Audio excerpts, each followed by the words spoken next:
yung iba sa inyo narinig na ang tanong na ito. Pero gusto ko ring itanong ulit, kung makakakita ba ako ng mga panibagong sagot. Sino po sa inyo ang gustong pumunta sa langit? Itaas ang kamay. Itaas niyo po ang inyong kamay kung gusto niyong pumunta sa langit. O marami. Yung iba ayaw niyo, saan niyo gustong pumunta? Sino po ang gustong pumunta sa langit at makasama ang Diyos? O marami na. At ito po ang isang tanong. Sino po ang gustong mamatay na ngayon? Wala nang nagtaas ng kamay. Pag pinag-uusapan ng langit, yan, gusto-gusto natin ng lahat. Nagtataas tayo ng kamay. Pero pagkamatayan, wala nang may gusto. Pero mga kapatid, hindi ba't isang kabalintunaan that if we want to go to heaven, and then we do not want to die? Nais nating pumunta sa langit, pero ayaw nating mamatay. But the truth is, for us to go to heaven, to inherit eternal life, we have to die. We have to leave this world. First, physical death. A natural course of life, all of us here will leave this world. Maaaring ang katabi nyo ngayon, maaaring bukas, hindi nyo na siya katabi. O kaya sa susunod na linggo, yung katabi nyo ngayon, baka hindi nyo na makatabi. Nakakatakot na realidad, but this is true and real, that death will happen to all of us. That is what we call physical death. And also, there is also what we call in our faith, death of self. Ang mamatay sa sarili. Kaya habang tayo nabubuhay, we can also be dead. Dying by self-giving. Dying by self-denial. And this is the invitation of today's gospel. It is that we conform our lives to Jesus. Devoting our lives to Jesus. Death of self. Self-giving. Self-denial. My dear brothers and sisters, devoting our life to Jesus is not to focus ourselves with this world, with the material things we can have. Gaya nga sa ating ebanghelyo, kung ating pagninilayan, at habang nagninilay ako sa ebanghelyo ngayong araw na ito, kagabi, habang gumagawa ko ng aking reflection, tayo rin, tulad ng mayamang binatang ito, nagnanais makamtan ang buhay na walang hanggan. Everybody, all of us wants to go to heaven. But like in the gospel, we will also be asked to sell all our possessions and give it to the poor. Now the question is, are we willing to sell all our possessions and give it to the poor? That is the question.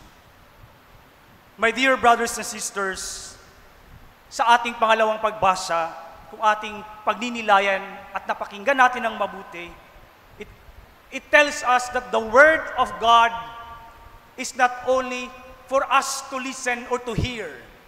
The Word of God penetrates, scrutinizes, enlightens us of many things. Kaya yung mga habang nagbabasa ang mga lektor dito, commentator, o kaya ibinabasa yung ebanghelyo, hindi lamang yan binabasa. But the Word of God, kung iisa-isahin natin, would reflect our lives. It would penetrate, it would scrutinize, and would enlighten us in our life. Siguro kung ating binabasa, baka yung mga binabasa nating salita ng Diyos, habang ating binabasa ang salita ng Diyos, ay binabasag din tayo ng salita ng Diyos.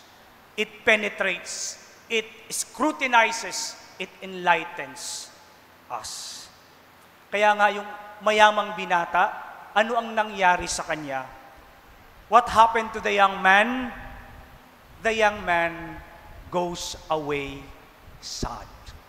Siya ay malungkot.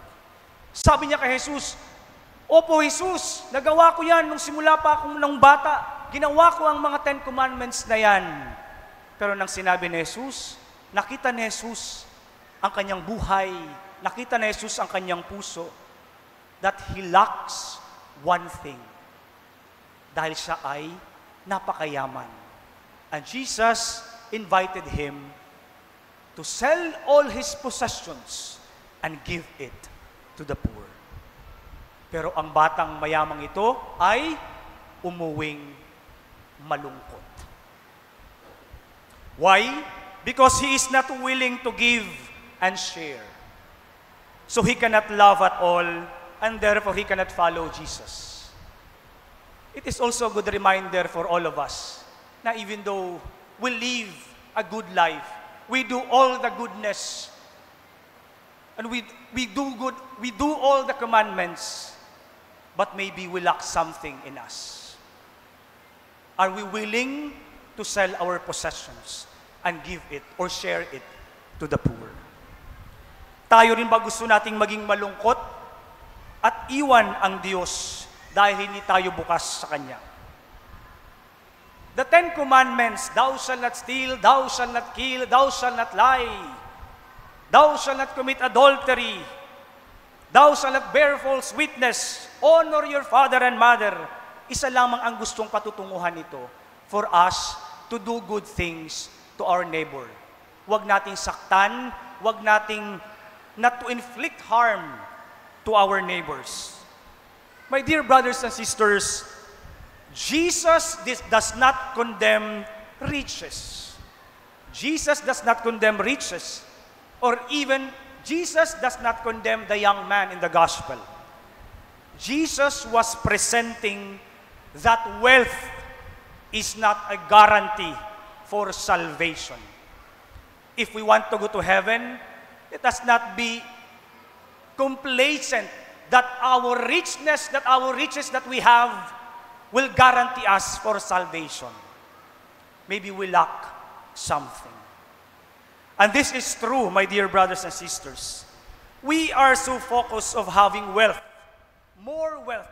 I want to have this, gusto ko niyan, gusto kong magkaroon ng ganito, gusto kong magkaroon ng ganyan. We focus ourselves on what we can have rather than what we must have. The truth is, we don't have an absolute ownership of everything. There is no such thing as absolutely ownership of everything. Because when we die, we will not bring anything with us. May kakilala ba kayo o sa pamilya nyo nang siya ay namatay ay dala-dala niya ang kanyang ari-arian? Kahit na ipinadala nyo sa kabaong, nadala niya ba lahat ng mga ipinadala ninyo? Wala ni isa man. Because there is no such thing as absolute ownership. We will leave everything. What we have here today, what you have today, are only borrowed things. Hiram na mga bagay. Even time, even place, even relationships, properties, things, yung relo nyo ngayon, yung cellphone nyo ngayon, yung sasakyan nyo ngayon, kahit nga yung asawa nyo, you will leave them because they are borrowed things. Hiram na mga bagay. Iiwan at iiwan natin sila. Kaya nga sabi ni Jesus, how hard it is for those who have wealth to enter the kingdom of God. Because richness will not guarantee for salvation. To inherit His kingdom, we are also called to focus, not to focus on these things of this world. Yes, hindi kayo pinipigilang to enjoy what you have. But also, we must not forget that what we have, let us also share it. Let us also give it for others also to enjoy it. If we desire for eternal life, we must deny ourselves, take up the cross, and then follow. This is the call of Christ for us. And whoever loses his life for my sake, and that of the gospel, will save it. If we think that through riches everything can be bought, everything can be acquired, that everything is all about reward and compensation, this is not true. Even if you are the richest person in the world, money or your wealth cannot buy everything. Even if your father is Elon Musk or Bill Gates or sino mang pinakamayaman or the Xi family or the Villar family, even though that they are the richest in the Philippines, my dear brothers and sisters, for sure, they cannot buy everything. Kaya nga sabi ng isang wise man, money can buy a house but not a home. Money can buy a clock but not time. Money can buy food but not an appetite. Money can buy a book but not knowledge. Money can buy friends but not love. Money can buy bed but not good sleep. Yes, you can have all the money and wealth in the world, but can you have eternal life? Jesus, my dear brothers and sisters, is the greatest treasure. If we choose Jesus every day, Jesus is the greatest treasure in our life. That is why it is pointless. Hindi ko po sinasabi na hindi bawal maging mayaman o mali ang maging mayaman. Hindi ko po sinasabi yun. The point is that it is pointless to hold on things of this world, when later or sooner, we will all lose it. We will all leave it. For Jesus, He wants us to learn to let go and let God and share what you have now. This is how we invest heavenly treasures. And this is the greatest wisdom, like the first reading of today. Devoting our life to the goodness of the Lord, choosing Jesus every day as our great treasure. Kaya mga my dear brothers and sisters, wag na nating hintayin ang bukas.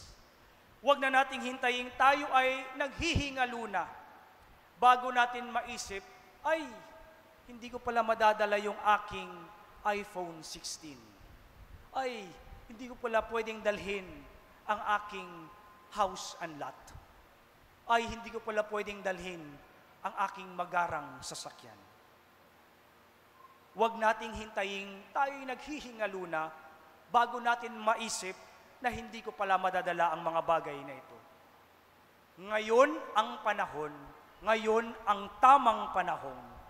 The kingdom of God is a gift. We can enter through His grace, through doing good things and conforming our lives to Jesus, by giving back to the Lord, through sharing what we have and what we are. Let us choose Jesus. Let us conform our lives to Jesus.